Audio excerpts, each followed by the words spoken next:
السلام علیکم۔ وعلیکم السلام ورحمۃ اللہ وبرکاتہ۔ کیا حال ہے؟ خیریت سے ہیں آپ؟ سر الحمد للہ، شکر الحمد للہ کیا سر۔ نام ہے؟ کہاں سے کال کیا بھائی؟ سر لاہور سے سر میں نے کال کی ہے۔ کیا نام ہے؟ ڈاکٹر عدنان۔ ڈاکٹر بھائی خیریت سے ہیں انشاءاللہ؟ سر الحمد للہ الحمد للہ، آپ کی حکم دعا کریں ہے۔ ڈاکٹر صاحب، سر دو سنائیں۔ کویشچنز میں جی پوچھنا جی چاہ رہا تھا۔ ایک تو جی چھوٹا سا ہے، جی۔ حضرت ہم کافر کسے کہہ سکتے ہیں؟ کافر کے مختلف انواع ہیں بھائی۔ کافر ایک وہ تو یہ ہے کہ جو نبی کریم صلی اللہ علیہ وسلم کو نہیں مانتا، اللہ کو نہیں مانتا، دین اسلام سے خارج ہے، جی جی وہ جی جی کافر ہے۔ ایک وہ کافر ہے جو دائرہ اسلام میں رہ کے کافر ہوتا ہے، یعنی وہ ظاہر میں مسلمان ہوتا ہے لیکن اندر اس میں ایسی باتیں ہوتی ہیں جس کو اسلام نے کفر قرار دیا ہے، لیکن بظاہر میں اس کے ساتھ اسلام کا معاملہ کیا جائے گا، کیونکہ اسلام ہے شہادتین پڑھنے کا نام۔ جو شہادتین پڑھتا ہے وہ مسلمان ہوتا ہے، لیکن اگر اس کے ساتھ اس کے فعل ایسے افعال اس سے صادر ہو جائیں کہ پھر وہ کافر بن جاتا ہے۔ مثلا وہ اگر نبی کریم صلی اللہ علیہ وسلم کو برا بلا کہہ دے، گالی دے دے، یا قرآن کی کسی آیت کو کہہ دے میں نہیں مانتا، یا کہہ دے کہ میں نماز کو نہیں مانتا، یہ نماز پڑھنا واجب نہیں ہے، فرض نہیں ہے، یا پھر یہ باتیں بھی نہ کہنا اس کے دل میں، اس کے اپنے دل میں چھپائے، اپنے دل میں کہہ دے کہ بھائی میں پیغمبر کو نہیں مانتا، اللہ کو نہیں مانتا، ایسے میں نے جھوٹی شہادت دے دی، تو وہ تو اللہ اس کے دل کا حال جانتا ہے، لیکن اگر اللہ نے خبر دی کہ ایک شخص جھوٹ کہہ رہا ہے، اس نے شہادت جھوٹی انداز میں پڑھی، تو یہ سب کافر ہے، ٹھیک ہے نا؟ یہ کفر کے انواع ہے۔ جی جی۔ جی حضرت ماشاء اللہ، پہلے تو میں منہ پہ تعریف نہیں کرتا، الحمدللہ ماشاء اللہ آپ کا جتنا علم ہے میں بڑے شوق سے سنتا ہوں آپ کو۔ مجھے بس مسئلہ یہی تھا کہ ہم لوگ یہ کیوں ہر ٹائم لگے رہتے ہیں شیعہ کافر سنی کافر، شیعہ کافر سنی کافر؟ تو مطلب کافر کی جو آپ کی ڈیفینیشن سے جو مجھے معلوم میں آیا کہ جو حضور صلی اللہ علیہ وسلم کو یا اللہ تعالیٰ کو نہیں مانتا وہ کافر ہے۔ تو ہم کس بیس پہ ایک دوسرے کو کافر کہتے ہیں؟ تو یہ جو ہم تو اپنے بھائیوں کو کافر نہیں کہتے، شیعہ میں سے کوئی ایسا شخص نہیں ہے جو اپنے مسلمان بھائیوں کو کافر کہہ دے۔ البتہ وہ جی جی جماعت احناف بھی جو ہیں، اہل سنت بھی جو ہیں، وہ اکثر شیعوں کو کافر نہیں کہتے۔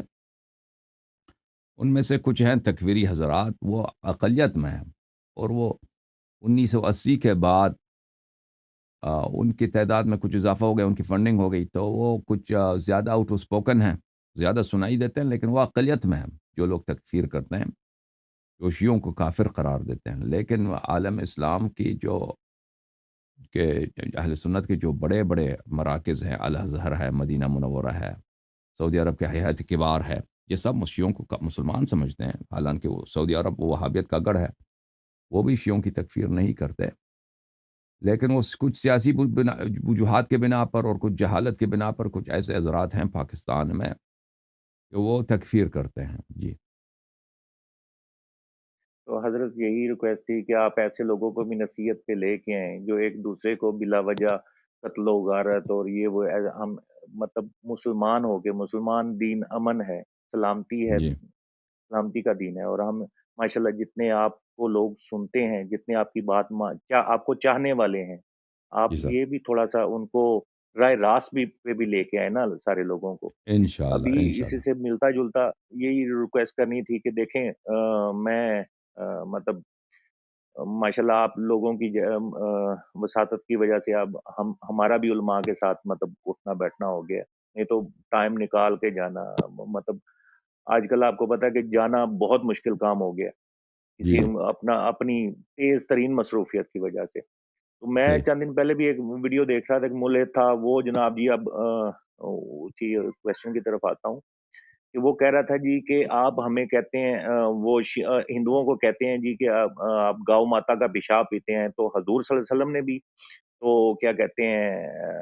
انہی کا پیشاب تجویز کیا تھا، تو آپ کس بیس پہ ان کو روکتے ہیں؟ کہ ہو سکتا ہے ان کے کسی مطلب تو حضرت اس کے بارے میں تھوڑا سا نالج تو ریکوائرڈ تھا۔ اونٹ کی جو پیشاب ہے، جہاں تک مجھے خیال پڑتا ہے اس کا کچھ فوائد ہیں، ٹھیک ہے نا؟ اس کے سائنٹیفک، اس کے تجربے کے لحاظ سے اس کو کچھ فائدے ہیں، مجھے جو یاد پڑتا ہے، میں اس مسئلے میں میری تحقیق نہیں ہے، مجھے دیکھنا پڑے گا، دیکھیں وہ جو انڈیا والے وہ جو گائیں کی پیشاب وغیرہ پیتے ہیں نا، وہ اس کو مقدس سمجھ کے، اس کو بھگوان سمجھ کر اس کو پیتے ہیں، وہ برکت کے طور پہ پیتے ہیں نا.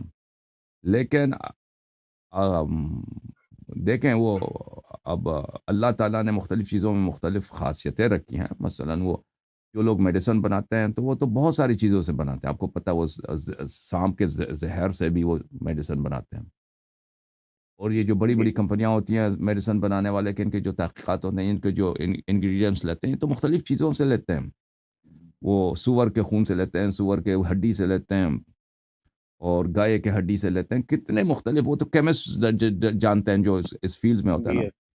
یس ٹھیک ہے، پرانے زمانے میں یہ تو ہوتا تھا کہ ہم اس طرح سنتھسائز کر کے میڈیسن تو نہیں بنتے تھے. سب نیچرلی جو ہوتا تھا وہی جو نیچرل فارم میں جو نیچر میں موجود ہے اسی سے لوگ کام چلاتے تھے. تو اگر دیکھیں ہم گائے کو مقدس نہیں سمجھتے، گائے کو بھگوان نہیں سمجھتے، گائے کو اللہ نہیں سمجھتے، یا اونٹ کو نہیں سمجھتے. ایک جانور ہے، جی جی اس کی جو پوزیشن ہے دنیا میں، جہان میں، ہماری زندگی میں ایک جانور کیا.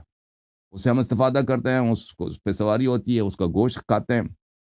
جیسے اس کا گوشت کھاتے ہیں، اگر اس کے کسی جزو میں اللہ تعالیٰ نے کوئی برکت رکھی ہے، ٹھیک ہے نا، پیشاب جو ہے وہ جانور کی حرام نہیں ہوتی.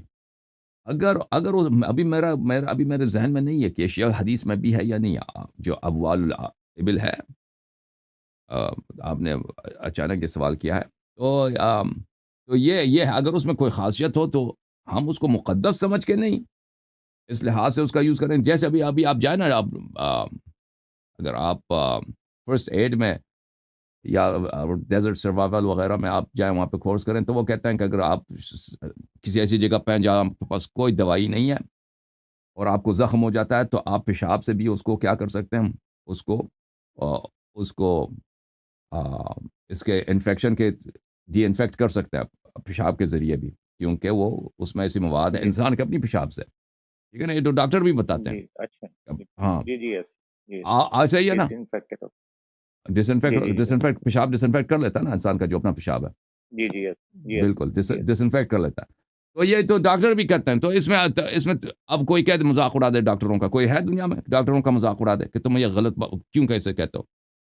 تو جو ہندوؤں کا جب ہم کہتے ہیں نا کہ یہ بندر کی وہ پوجا کرتے ہیں یا گائے کی پوجا کرتے ہیں، ان کو مقدس سمجھتے ہیں، یا چوہے کی پوجا کرتے ہیں اس کو مقدس سمجھتے ہیں، یہ بہت مختلف ہے.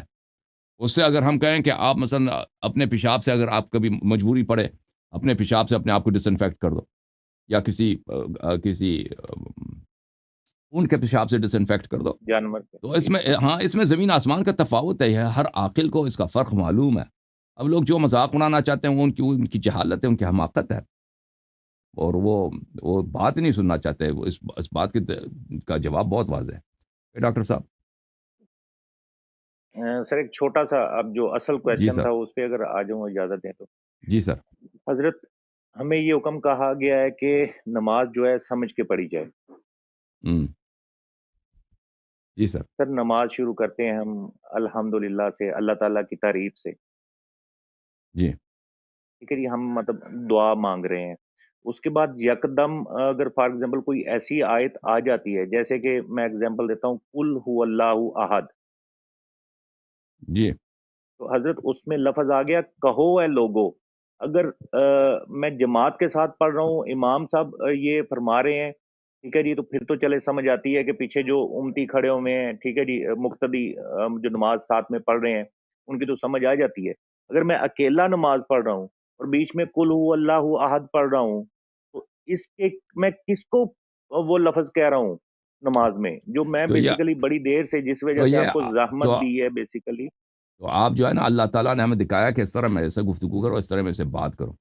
تو قلب کا توجہ اللہ کی جانب ہونا چاہیے کہ انسان اللہ تعالیٰ کے سامنے ہے. اگر ہم اللہ کو نہیں دیکھ رہے تو وہ ہمیں دیکھ رہا ہے اور ہمارے دل کے حال جانتا ہے. تو یہ اللہ کا کلام ہے، یہ قرآن مجید کا کلام ہے کہ اللہ تعالیٰ نے اس طرح بولا ہے. اللہ تعالیٰ کی الفاظ ہیں، اور یہ ذکر کے طور پر کہ اللہ تعالیٰ کی پرستش عبادت کے طور پر ہم یہ الفاظ کہتے ہیں کہ اللہ کا فرمان یہ ہے، یہ اللہ تعالیٰ کا کلام ہے. قل هو اللہ. ہم کسی کو حکم نہیں دیتے، نہیں کہ کسی کا حکم دیتے نہیں. یہ ہمارا کلام نہیں، یہ اللہ کا کلام ہے. میں جب کہتا ہوں قل هو اللہ احد، میں کسی کو حکم نہیں دے رہا. یہ اللہ تعالیٰ کا فرمان ہے، اللہ تعالیٰ کا جملہ ہے کہ اللہ نے اپنے عبد سے کہا، اس نے مجھ سے فرمایا، مجھ روسیا سے اللہ نے خطاب کیا کہ اے میرے بندے اس طرح بولو. اللہ کی نماز میں کبھی وہ مجھ سے بات کرتا ہے، کبھی وہ اللہ مجھ سے بات کرتا ہے، اور کبھی میں اس سے بات کرتا ہوں. کہ وہ مجھ سے بات کرتا ہے قل هو اللہ احد، جب میں اس سے بات کرتا ہوں استغفر اللہ ربی واتوب الیہ سبحان ربی الاعلی وبحمدہ. یہ اس میں یا سورہ حمد میں پڑھتے ہیں نا، الحمدللہ رب العالمین الرحمن الرحیم مالک یوم الدین، ہم اللہ سے بات کر رہے ہیں، ایاک نعبد و ایاک نستعین. قل هو اللہ احد، اب میرا رب جو ہے مجھ سے خطاب کر رہا ہے، ٹھیک ہے نا. تو یہ ہے کہ نماز ایک گفتگو ہے، مناجات ہے اللہ تعالیٰ کے ساتھ. اور نماز جماعت میں بھی اس طرح نہیں ہے کہ حضرت امام جماعت وہ نمازیوں سے کہہ رہا ہے کہ تم بولو اللہ احد، اس سے مراد یہ نہیں ہے کہ وہ بولے. میں جو آپ کی اب بات سے مطلب لیا ہے کہ نماز میں کچھ ہم اللہ کی طرف سے بیان فرما رہے ہیں اور کچھ اپنی طرف سے. اللہ تعالی بندہ اور اللہ کے درمیان گفتگو ہے. جی ہاں، بندہ اور اللہ کے درمیان گفتگو ہے. اللہ ہم سے خطاب کرتا ہے اور ہم اللہ سے گفتگو کرتے ہیں. اچھا حضرت، اس نماز کے اوپر کوئی ڈیٹیل ویڈیو آپ دینا سر، مطلب میں دیکھنا چاہ رہا ہوں. مطلب انشاءاللہ اگر انشاءاللہ. میں اس کو مطلب سائنٹیفکلی اگر اس کو میں اپنے مطلب چیک کروں، اگر کوئی میرے سے کویشچن کرتا ہے برین کے اوپر کچھ لکھو، ہارٹ کے اوپر کچھ لکھو، اب میں برین کے اوپر لکھتے لکھتے یکدم ہارٹ کے اوپر لکھ دوں یا لنگس کے اوپر لکھ دوں، کڈنی کے اوپر لکھ دوں، سر وہ اس چیز کی پڑھنے والے کو سمجھ نہیں آئے گی. جو میرے نزدیک جو چیز تھی دعا، نماز دعا ہے، ہم کر رہے ہیں، ٹھیک ہے جی. اور نماز کے درمیان میں یکدم یا مطلب ہم کبھی مومنوں کو خطاب کرنا شروع کر دیتے ہیں، کبھی یہ کہنا شروع کر دیتے ہیں.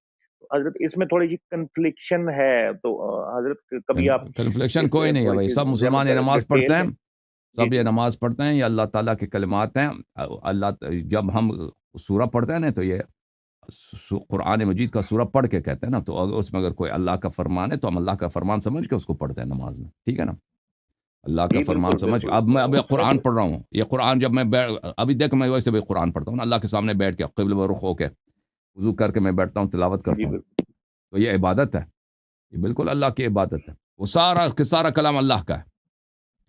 میں اللہ کا کلام پڑھتا ہوں تو وہ عبادت ہے. بل اس کو میں جتنا حضور ذہن کے ساتھ، حضور قلب کے ساتھ پڑھوں گا، جتنا میں اس پہ تدبر کروں گا، جتنا میں اس میں مجھے خشوع آئے گی، رقت آئے گی، تو اللہ کا کلام ہے. Okay, thank you sir. Allah تعالیٰ آپ کو جزائے خیر دے ڈاکٹر صاحب. سر بہت سلام مہربانی. حضرت، بہت مہربانی. شکریہ.